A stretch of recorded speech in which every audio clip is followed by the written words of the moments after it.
নবম শ্রেণীর মানবিক বিভাগের প্রিয় শিক্ষার্থীবৃন্দ, আজ তোমাদের ভূগোল ও পরিবেশ বিষয়ের দশম অধ্যায়ের বাংলাদেশের প্রধান প্রধান নদীগুলির বর্ণনা দেওয়ার চেষ্টা করব। আশা করি তোমরা মনোযোগ সহকারে আমার পাঠ লক্ষ্য করবে এবং বিষয়টি অত্যন্ত গুরুত্ব সহকারে দেখার জন্য তোমাদেরকে বলা হলো। আজকের আমরা প্রধান প্রধান নদীগুলির বর্ণনা আমরা বোর্ডে লিখে দিচ্ছি। প্রধান প্রধান নদীগুলি কি এবং এর গতিপথ, উৎপত্তি স্থল, উপনদী এবং শাখা নদী কি আছে সেগুলি আমরা বোর্ডে লিখে দেব এবং মানচিত্রে অঙ্কন করে উৎপত্তি স্থল কোথায় সেটা দেখানোর আমরা চেষ্টা করব। আজকের আমরা যেহেতু আমাদের বাংলাদেশ নদীমাতৃক দেশ, কেন নদীমাতৃক দেশ বলা হয় এর কারণ হচ্ছে বাংলাদেশ অসংখ্য নদী বাংলাদেশের আনাচে কানাচে রয়েছে। প্রায় 700 নদী বাংলাদেশে রয়েছে। এটার কারণ অধিক সংখ্যক নদী থাকার কারণে বাংলাদেশের নদীমাতৃক দেশ বলা হয়। তাই তোমাদের আমি আজকের বাংলাদেশের যে 5টি নদী, প্রধান প্রধান নদী আছে সেটা আমরা এখন একটু বোর্ডে লিখে দিচ্ছি। বাংলাদেশের প্রধান প্রধান নদ নদী।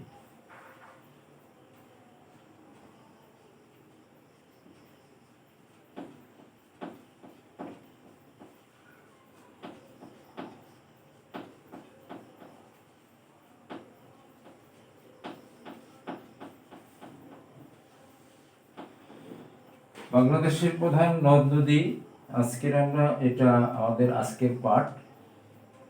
প্রধান নদীগুলি কি কি আমরা আগে একটু বলে দিচ্ছি। বাংলাদেশের প্রধান নদীগুলি হচ্ছে পদ্মা, ব্রহ্মপুত্র, যমুনা, মেঘনা, কর্ণফুলী। এই মোট এখানে 5টা নদী আমরা এখানে লক্ষ্য করতে পেরেছি। পদ্মা, ব্রহ্মপুত্র, যমুনা, মেঘনা এবং কর্ণফুলী। প্রত্যেকটার গতিপথ আমরা একটু লক্ষ্য করব। এখন প্রধান নদীগুলি হচ্ছে আমরা জানি পদ্মা,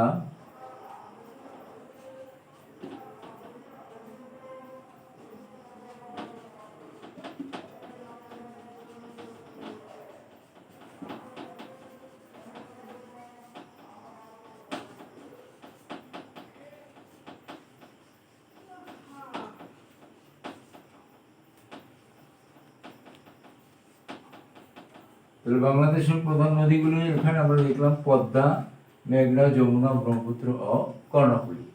তাহলে এই নদীর প্রত্যেকটার গতিপথ রয়ে গেছে।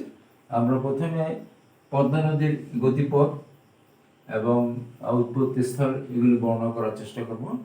এর আগে তোমাদেরকে একটা বাংলাদেশের মানচিত্র অঙ্কন করে সেইটা বাস্তবে কিভাবে, অর্থাৎ বাংলাদেশের মানচিত্র হয়তো পরীক্ষা আসতে পারে, মানচিত্র অঙ্কন করে পদ্মা নদীর গতিপথ নির্ণয় করো, সেরকম আসতে পারে। সেই জন্য আমি আজকের বোর্ডে তোমাদের এই 5টা নদীর গতিপথ ক্রমান্বয়ে আমরা দেখাবার চেষ্টা করব। আমি এইবারে আমি এখন বোর্ডে যাচ্ছি, বাংলাদেশের মানচিত্রটা আঁকার জন্য চেষ্টা করছি। দেখি তোমাদের সবাই একটু এটা খেয়াল করে দেখার চেষ্টা করো। আচ্ছা, দেখি প্রিয় শিক্ষার্থীবৃন্দ, আমরা আজকে এখন বাংলাদেশের একটা মানচিত্র এখানে বোর্ডে অঙ্কন করলাম। তো এখন যতটুকু সম্ভব আমরা এখানে চেষ্টা করলাম তোমাদেরকে দেখানোর জন্য। তো এখানে আমরা ওই অনেক কিছু আছে সংক্ষেপে আমরা লেখার জন্য শুধু নদীর বর্ণনাটা এখানে দিয়ে দিলাম এখানে, আর বাকিটা এখানে আমরা বাংলা মানচিত্র অঙ্কন করলে সবসময় উপরের দিকটা থাকে উত্তর। আমরা একটা এখানে তীর চিহ্ন দিলে উপরের দিক উত্তর, এটা হলো পূর্ব, এটা হলো পশ্চিম, এটা হলো আমরা জানি এটা দক্ষিণ। তাহলে এখানে উত্তর, দক্ষিণ, পূর্ব, পশ্চিম। তাহলে এক্ষেত্রে আমরা এখন এই কত অক্ষাংশ কত দ্রাঘিমাংশ আছে সেটা আমরা জানি। বাংলাদেশের এটা মনে রাখতে হবে।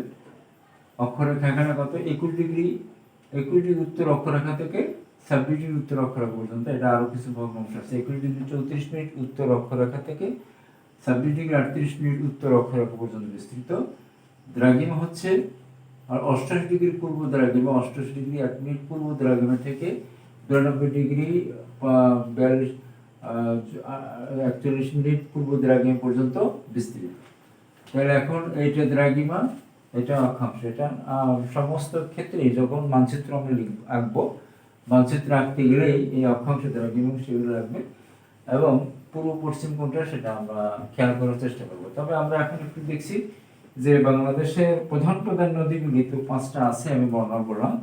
এখন আমি এখানে 3টা নদী এখানে উল্লেখ করে দিলাম। এখানে একটা হলো পদ্মা, পদ্মা, এটা হলো ওই যমুনা, এটা হলো মেঘনা, আর এখানে এটা আছে কর্ণফুলী, আর এখানে ব্রহ্মপুত্র, এটার সাথে এখানে ব্রহ্মপুত্র। তাহলে এখন পর্যায়ক্রমে আমরা 5টা নদীর কথা বলছি। আমি প্রথমে আপনার পদ্মা নদীর গতিপথ এবং উৎপত্তি স্থল, পদ্মা নদীর গতিপথ এবং উৎপত্তি স্থল কোথায় আছে সেটা আমরা এখন বর্ণনা করব। তাহলে এখন পদ্মা নদী যখন এটা উৎপত্তি হয়, এটা ভারত অর্থাৎ পশ্চিমবঙ্গের ভারতের এই পশ্চিমবঙ্গের ভারতে এখান থেকে পদ্মা হিমালয়ে সেই গঙ্গোত্রী হিমবাহ থেকে উৎপন্ন হয়ে, অর্থাৎ ভারতে যখন এটা মূল ধারাটা যখন গঙ্গোত্রী হিমবাহ থেকে উৎপন্ন হয়, সেটা বাংলাদেশে, এটা হলো এই রাজশাহী জেলার আরও, এটা হলো উত্তর দক্ষিণ পশ্চিম দিকে প্রবাহিত হয়ে এটা একটি শাখা, অর্থাৎ সেই গঙ্গার যেখানে ভারতে যখন এটা উৎপত্তি স্থল, এটা গঙ্গার একটা শাখা এই পশ্চিমবঙ্গের, অর্থাৎ এই যে এখানে পশ্চিমবঙ্গের সেই মুর্শিদাবাদের উপর দিয়ে সেই হুগলি নদীর উপর দিয়ে প্রবাহিত হয়ে এখান থেকে এই বঙ্গোপসাগর কিন্তু আরেকটা শাখা পতিত হয়েছে। আর মূল যে ধারাটা সেটা বাংলাদেশের রাজশাহী জেলার থেকে 145 ডিগ্রি উত্তর, 45 দক্ষিণ পশ্চিম, অর্থাৎ রাজশাহী জেলার 145 কিলোমিটার দক্ষিণ পশ্চিমে, 145 কিলোমিটার এখান থেকে, অর্থাৎ এই বাংলাদেশ সীমানা বরাবর সেটা দক্ষিণ দিকে প্রবাহিত হয়ে আসে। তবে এখানে এটার এই অর্থাৎ 145 কিলোমিটার, অর্থাৎ সেই কুষ্টিয়া জেলা থেকে, অর্থাৎ এখানে বাংলাদেশে প্রবেশ করে সেটা দক্ষিণ পূর্ব দিকে প্রবাহিত হয়ে একেবারে সেই যমুনা নদীর সাথে, এখানে যে যমুনা নদীর সাথে একত্রে মিলিত হয়, অর্থাৎ সেই গোয়ালন্দের নিকট দৌলতদিয়া ঘাট, দৌলতদিয়া গিয়া সেখানে ইয়ার সাথে যমুনা নদীর সাথে একত্রে মিলিত হয়ে যমুনা এবং পদ্মা দুই নদীর মিলিত ধারা আবার দক্ষিণ পূর্ব দিকে প্রবাহিত, অর্থাৎ দক্ষিণ এবং দক্ষিণ পূর্ব দিকে প্রবাহিত হয়ে এই চাঁদপুর নিকট 3 নদীর মিলিত ধারা, অর্থাৎ পদ্মা, মেঘনা, যমুনা 3 নদীর মিলিত ধারা, সেটা এখন মেঘনা নাম ধারণ করে এইখানে বঙ্গোপসাগর, এটা বঙ্গোপসাগর আমরা লিখি না এখানে, এই বঙ্গোপসাগর পতিত হয়েছে। তাহলে এখন আবার প্রিয় শিক্ষার্থীদের আর একটু বোঝার জন্য আমি আবার বলছি, পদ্মা নদীর অর্থাৎ ভারতে যখন সেটা উৎপত্তি স্থল, সেই হিমালয়ের সেই গঙ্গোত্রী হিমবাহ থেকে, অর্থাৎ সেটা হিমালয়ের সেই গঙ্গোত্রী হিমবাহ থেকে উৎপন্ন হয়ে একটি শাখা সেই ভারতের পশ্চিমবঙ্গে, অর্থাৎ সেই ভারতের পশ্চিমবঙ্গ থেকে সেই হুগলি, তারপরে মুর্শিদাবাদ, এই সমস্ত এলাকা থেকে সে একেবারে দক্ষিণে বঙ্গোপসাগর পতিত হয়। এবং আর একটা মূল ধারা, সেটা রাজশাহী জেলার 145 দক্ষিণ পূর্ব দিকে, অর্থাৎ সেই কুষ্টিয়া জেলার দক্ষিণ পশ্চিম দিক থেকে উত্তর পশ্চিম দিক থেকে বাংলাদেশে প্রবেশ করার পরে সেটা ক্রমান্বয়ে আবার এটা হলো দক্ষিণ পূর্ব দিকে প্রবাহিত হয়ে অবশেষে সেই যমুনা নদীর সাথে একত্রে মিলিত হয়ে দৌলতদিয়ায়, সেই যমুনা নদীর সাথে একত্রে মিলিত হয়ে সেটা আরো দক্ষিণ পূর্ব দিকে প্রবাহিত হয়ে চাঁদপুর নিকট 3 নদী মিলিত ধারা মেঘনা নাম ধারণ করে বঙ্গোপসাগর পতিত হয়েছে। তাহলে এখন উৎপত্তি স্থল সেই হিমালয়ের গঙ্গোত্রী হিমবাহ থেকে উৎপন্ন হয়েছে এবং বঙ্গোপসাগরের পতিত হয়েছে। তাহলে আমরা এখন উৎপন্ন এবং কোথায় পতিত হলো সেটা আমরা জানলাম। এবার আমরা দেখব যে এটার কতগুলি উপনদী আছে এবং শাখা নদী আছে, অর্থাৎ এই পদ্মা নদীর কতগুলি উপনদী আছে এবং শাখা নদী আছে। উপনদীর মধ্যে পুনর্ভবা, তারপরে এই মহানন্দা, পাগলা ইত্যাদি এই উপনদীর এখানে রয়েছে। এইটার পদ্মা নদীর উপনদী। শাখা নদীগুলি অনেকগুলো আছে, যেমন কুমার, মাথাভাঙ্গা, ভৈরব, তারপরে হচ্ছে বিভিন্ন মধুমতি, আড়িয়াল খা, এইগুলি পদ্মা নদীর আবার কতগুলি শাখা নদী রয়েছে। তাহলে এই পদ্মা নদীর অর্থাৎ বাংলাদেশে যখন এটা ঢুকছে তখনই পদ্মা নদী, কিন্তু ভারতে যখন ছিল সেটা গঙ্গা নদী নামে পরিচিত ছিল। বাংলাদেশে পদ্মা নদী নামে এটা অনেকগুলি উপনদী এবং শাখা নদী রয়েছে, সেটা আমরা এটা জালের ন্যায় বিস্তৃত শাখা নদী উপনদী রয়েছে। তাহলে আমরা এইগুলি আমরা জানলাম। তাহলে পদ্মা নদীর একটু গতিপথ আমরা এখানে লক্ষ্য করলাম। এরপরে আমরা পরবর্তী পর্যায়ে আমরা দেখব এই ব্রহ্মপুত্র নদ। এখানে কোন নদ? ব্রহ্মপুত্র কিন্তু আসলে নদ। এখানে এই নদটা এটা দীর্ঘ, বাংলাদেশের জন্য একটা বিশাল, এখানে ভারতের এটা কোথেকে উৎপত্তি হয়েছে আমরা এখন দেখব যে এটাও কিন্তু এটাও বাংলাদেশ, কিন্তু মনে রাখতে হবে এটাও কিন্তু ভারতের এটাও ভারত, উত্তর দিকেও ভারত, পূর্ব দিকেও ভারত, পশ্চিম দিকেও ভারত। শুধুমাত্র দক্ষিণ দিকে বাংলাদেশের বঙ্গোপসাগর, দক্ষিণ দিকটা হচ্ছে ফাঁকা জায়গা এখানে রয়ে গেছে, কিন্তু এই তিন দিকেই দেশ রয়ে গেছে। এখানে দক্ষিণ পূর্ব দিকে এই মায়ানমার, এখানে আমরা লক্ষ্য করতে পারি। তবে এখন এই ব্রহ্মপুত্র নদ, অর্থাৎ এই ব্রহ্মপুত্র নদটা, এটাও হিমালয়ের পর্বতের কৈলাস টিলা নামে, হিমালয় পর্বতের কৈলাস শৃঙ্গের নিকট মানস সরোবর, হিমালয়ের পদদেশে সেই কৈলাস শৃঙ্গের মানস সরোবর থেকে, এখান থেকে ব্রহ্মপুত্র নদের উৎপত্তি হয়েছে। এখানে থেকে প্রথমে এখানে উৎপত্তি হওয়ার পর থেকে সেটা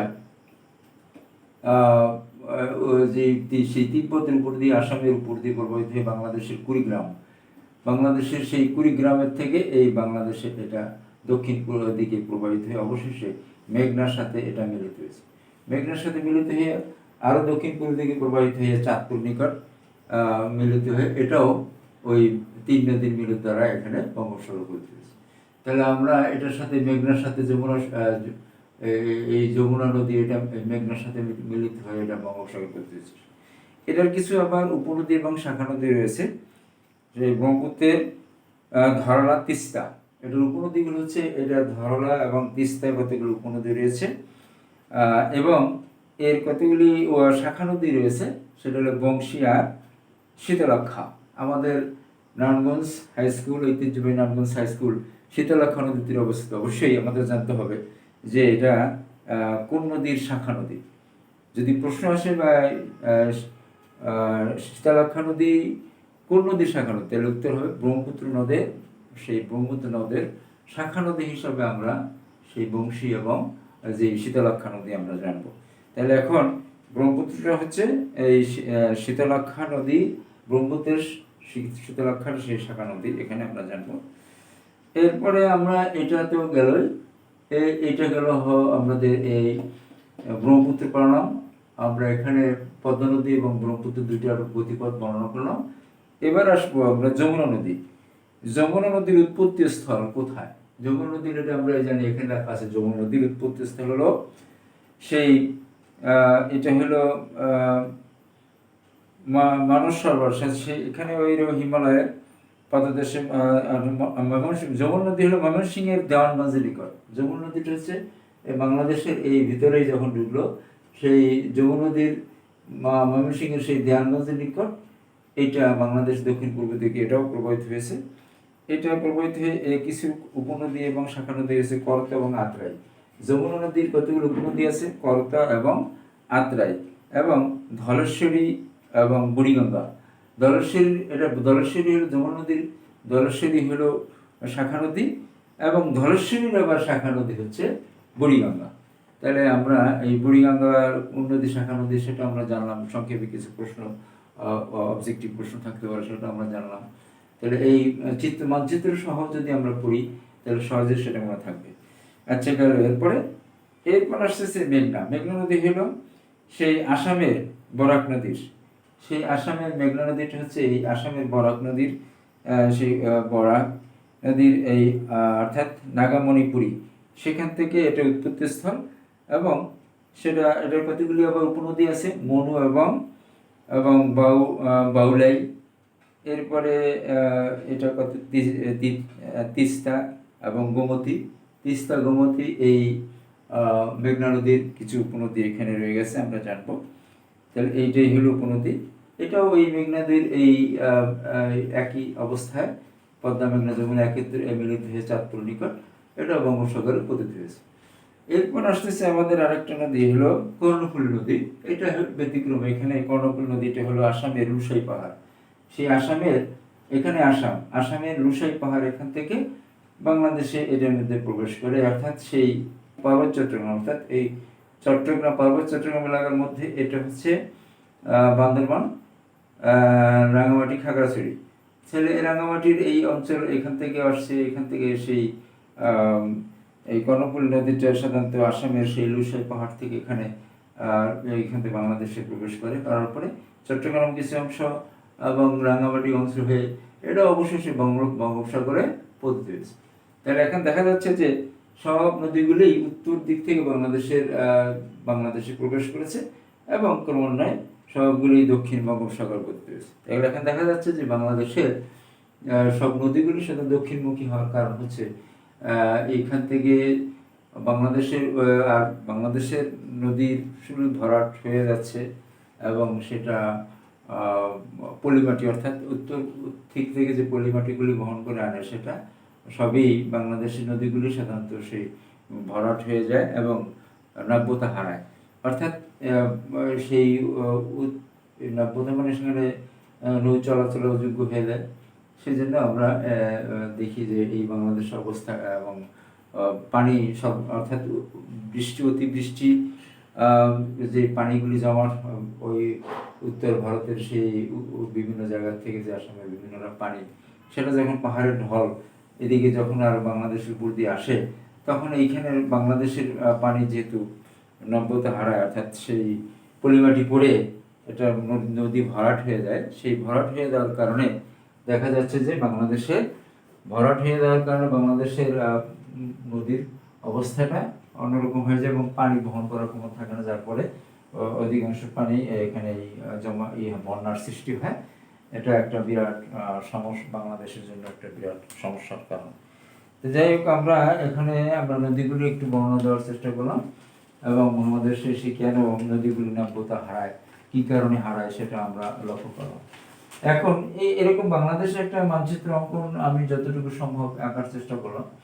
তো এটা আরো যারা প্র্যাকটিস করবে, ছাত্রদের, শিক্ষার্থীদের বলছি, তোমরা যদি এটাকে বেশি করে প্র্যাকটিস করলে পরে আরো সুন্দর করে তুমি রাখতে পারবে। যাই হোক, এটার মধ্যে থেকে এখন এই কিছু প্রশ্ন হয়তো একটা বাংলাদেশে এই মানচিত্রটাই হলো একটা উদ্দীপক। এই উদ্দীপক থেকে কিছু প্রশ্ন, বিভিন্ন ধরনের প্রশ্ন হতে পারে। একজন শিক্ষার্থী যদি একটি মানচিত্র অঙ্কন করতে পারে, তাহলে সেটা দিয়ে সব ক্ষেত্রে, নদ নদীর ক্ষেত্রে একটি মানচিত্র লাগে, তারপরে বাংলাদেশের কৃষি প্রধান বাংলাদেশ, সেখানে ফসল উৎপাদন ক্ষেত্রে কোন কোন এলাকায় কোন ধরনের ফসল হয় সেটা একটা মানচিত্রের মাধ্যমে আমরা দেখাতে পারি। এবার ভূপ্রকৃতির কোন অঞ্চলে কোন ধরনের মাটি কীরকম সেটাও যোগাযোগ ব্যবস্থা সেটা দেখাইতে পারি। তারপরে বিভিন্ন ধরনের বর্ণনা আমরা একটা মানচিত্র, অর্থাৎ বাংলাদেশের ভূগোলের জন্য একটি মানচিত্র, একজন ভূগোল শিক্ষার্থীর জন্য একটা মানচিত্র, ভূগোলক, তারপরে বিভিন্ন কিছু একটা চার্ট, এইগুলি আমাদের অনেক দরকার। যেহেতু আমরা এই উপকরণগুলি সংগ্রহ করতে না পারার কারণে আমরা হাতে লিখে অন্ততপক্ষে ছবিটা আঁকার জন্য চেষ্টা করলাম। সেজন্যই এটাতে কিছু সৃজনশীল প্রশ্ন হতে পারে, অবজেক্টিভ প্রশ্ন হতে পারে, বিভিন্ন ধরনের কিছু প্রশ্ন হতে পারে। কিছু প্রশ্ন যেগুলি আমরা একটু আলোচনা করছি, পদ্মা নদীর উৎপত্তি স্থল কোথায়? এখন আমরা কিছুক্ষণ আগে বললাম যে উৎপত্তি স্থল কোথায়, সেই হিমালয়ের সেই ভারতের পশ্চিমবঙ্গের, অর্থাৎ এখানে গঙ্গোত্রী হিমবাহ থেকে উৎপন্ন হয়েছে।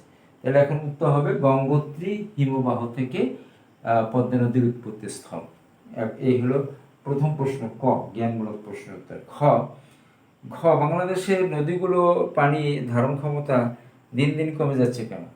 এই আর একটা প্রশ্ন, যে বাংলাদেশে যে নদীগুলি রয়েছে, এইটা নদীগুলির পানি ধারণ ক্ষমতাটা কমে যাওয়ার কারণটা কি? কমে যাওয়ার কারণ এই কিছুক্ষণ আগেই বললাম, যে কমে যাওয়ার কারণ হচ্ছে বাংলাদেশের যে উত্তর দিক থেকে যে পানিগুলি বাংলাদেশের ক্রমান্বয়ে উপরে ও পাহাড়িয়া ঢাল, উত্তর উত্তর দিকটা সাধারণত উঁচু, নিচের দিকটা সাধারণত বাংলাদেশের সাম্প্রতিককাল প্লাবন সমভূমি দক্ষিণ এলাকায়, সেই এলাকাগুলিতে পাহাড়ি এলাকা, প্লাবন সমভূমি এলাকা, আর উত্তর দিকে সেই প্লাইস্টোসিন কালের সোপান সমূহ, টারশিয়ারি যুগের পাহাড় সমূহ যে ভূপ্রকৃতি বাংলাদেশের রয়েছে, সেই অনুসারে দেখা যাচ্ছে যে বাংলাদেশের দক্ষিণ এলাকাটা ক্রমান্বয়ে ঢালু। সেই কারণে যে পানিটা, যে নদ নদীর যে ধরনের পানি ধরে রাখার ক্ষমতা, সেটা তারা ধরে রাখতে পারতেছে না, কারণ ওই পলিমাটিগুলি বহন করে আনে, যার কারণে পানি নদীগুলি ভরাট হয়ে যায়। এই ভরাট হয়ে যাওয়ার কারণে পানি ধারণ ক্ষমতাটা কমে যায়। তাহলে আমরা উত্তর এখন কি পেয়ে গেলাম, যে বাংলাদেশের নদীতে ধারণ ক্ষমতা কম হওয়ার একমাত্র কারণ হচ্ছে যে এই বাংলাদেশের নদীগুলি যে পলিমাটির কারণে ভরাট হয়ে যায় এবং পানি ধারণ ক্ষমতা কমে যায়। এটা হলো 2 নম্বর। 3 নম্বর হচ্ছে অর্থাৎ প্রয়োগমূলক প্রশ্ন হচ্ছে পারে পদ্মা নদীর গতিপথ বর্ণনা। অর্থাৎ এই কিছুক্ষণ আগে আমরা বললাম পদ্মা নদী কোনখান থেকে উৎপত্তি হয়েছে এবং কোথায় গিয়ে কোথায় থেকে বাংলাদেশ প্রবেশ করেছে, কোথায় গিয়ে পদ্মা যমুনা একত্রে মিলিত হয়েছে এবং 3 নদীর মিলিত ধারা কোথায় গেছে, সেটা আমরা এই মানচিত্রের মাধ্যমে কিছুক্ষণ আগে আমরা পড়ালাম। সেই শিক্ষার্থীরা যদি একটু মনোযোগ সহকারে দেখতো বা বুঝতো, তাহলে সহজে এই প্রশ্ন মানচিত্রের সাহায্যে পড়লে পর সহজে মনে থাকে, সেটা বলার মতো নয়। বাংলাদেশের অর্থনীতি যদি আসে, এরপর প্রশ্ন আসতে পারে বাংলাদেশের অর্থনীতিতে প্রধান নদীর গুলোর গুরুত্ব। অর্থাৎ বাংলাদেশের নদীগুলির অনেক গুরুত্ব রয়েছে, কারণ এই নদীগুলি বাংলাদেশে আমাদের যেমন পলিমাটি বহন করে আনে, তাতে আমাদের জমির উর্বরতা বৃদ্ধি পায়, ফসল উৎপাদন হয় এবং বেশি পরিমাণে আমাদের সেই ভূমির উর্বরতা শক্তি বৃদ্ধি পায় এবং বাংলাদেশ দেখা যাচ্ছে যে অন্যান্য বিশ্বের তুলনায় বাংলাদেশ অনেক উর্বর, সেই কারণে ফসল উৎপাদন ভালো হয় এবং বিভিন্ন ধরনের সময় আমরা সেটা লক্ষ্য করতে পারি। সেই জন্য দেখা গেছে যে একদিকে পানির ভরাট ক্ষমতা যদিও কমে যায়, কিন্তু উর্বরতা শক্তি পলিমাটির কারণে বৃদ্ধি পাওয়ার কারণে ফসল উৎপাদন আমাদের অনেক বৃদ্ধি পায়। সেজন্য অর্থনৈতিক দিক থেকে বাংলাদেশের নদীমাতৃক বাংলাদেশ আনাচে কানাচে, যেহেতু নদী আমাদের একটা সম্পদ, এই সম্পদ কি আমরা কাজে লাগাতে পারি, কারণ এই সম্পদে নদীর মধ্যে প্রচুর পরিমাণের আমাদের সেই নদী সামুদ্রিক সম্পদ রয়েছে এবং এই নদী থাকার কারণে আমরা বহির্জগতে, বাইরের জগতের সাথে আমরা যোগাযোগ করতে পারি। বাংলাদেশের প্রধান সামুদ্রিক বন্দর আমরা লক্ষ্য করতে পারি কক্সবাজার, সেখান থেকে বহির্বিশ্বের বিভিন্ন জায়গা আমরা সহজে যাতায়াতের জন্য সুবিধা এবং যেটা এবং অল্প খরচের মাধ্যমে আমরা সেই নৌপথে যোগাযোগ করতে পারি। এবং এই যেহেতু অনেক সুবিধা রয়েছে বাংলাদেশে, সেই জন্য বাংলাদেশে আনাচে কানাচে যে প্রাকৃতিক সৌন্দর্য আছে, তার থেকে দেখা গেছে যে বাংলাদেশের এই আমাদের সেই যে ফসল উৎপাদন হয়, সেই ফসল বিদেশ রপ্তানি করে আমরা প্রচুর পরিমাণ বৈদেশিক মুদ্রা অর্জন করতে সক্ষম হয়। সেই জন্য বাংলাদেশের নদীমাতৃক বাংলাদেশ, এই জন্য আমাদের দেখা যাচ্ছে আমাদের নদীর গুরুত্ব অনেক বেশি, প্রচুর পরিমাণে যে নদী থেকে যে সম্পদ অর্থাৎ মাছ বা আমাদের জাতীয় যে মাছগুলো আমরা বিদেশে রপ্তানি করতে পারি, প্রচুর পরিমাণ বৈদেশিক মুদ্রা অর্জন করতে পারি। এই চিংড়ি বাংলাদেশের জন্য অর্থনৈতিক গুরুত্ব অনেক বেশি, চিংড়ি মাছ বিদেশে আমরা রপ্তানি করতে পারি। তো সেই জন্যই এটা একটা বিরাট সম্পদ, সেই সম্পদগুলি আমরা কাজে লাগাইয়া তা আমরা এই আমাদের অর্থনৈতিক যদি সমৃদ্ধিশালী করার ক্ষেত্রে অনেক গুরুত্ব আমরা লক্ষ্য করলাম। যাই হোক, শিক্ষার্থীদের আমরা বললাম যে এই প্রশ্ন, যে সৃজনশীল প্রশ্ন হুবহু যেটা আমরা নমুনা এখানে একটা দিলাম, এই অনুসারে যে প্রশ্ন আসবে সেটা নয়, এছাড়া অন্যান্য প্রশ্ন, অর্থাৎ এই চ্যাপ্টারটা নদী সম্পর্কে যদি ভালো ধারণা থাকে, তাহলে সেখানে বাংলাদেশের অনেক কিছু প্রশ্ন উত্তর তোমরা জানতে পারবে। সেই জন্য আজকের আমরা এই বাংলাদেশের নদী নবম শ্রেণীর শিক্ষার্থীদের বলছি, তোমরা এটাও ভালো করে পড়বে এবং সেটা পরীক্ষায় হয়তো বা এখন পড়লে পরে যে কোনো সময় যেন এটা আমরা লিখতে পারি, সেই জন্য আমরা এটার গুরুত্ব অনেক বেশি, সেটার দিকে আমরা লক্ষ্য রাখবো। আজকের আমরা সকলকে এই যেটুকু আমরা আজকে পড়ালাম সেটুকুর প্রতি গুরুত্ব রেখে তোমরা আরও ভালো করে পড়াশোনা করবে, সেই প্রতি আমি তোমাদের গুরুত্ব দেওয়ার জন্য অনুরোধ করছি। আজকের এই পর্যন্তই আমার এই পাঠ শেষ করলাম। সকলকে ধন্যবাদ জানিয়ে শেষ করছি।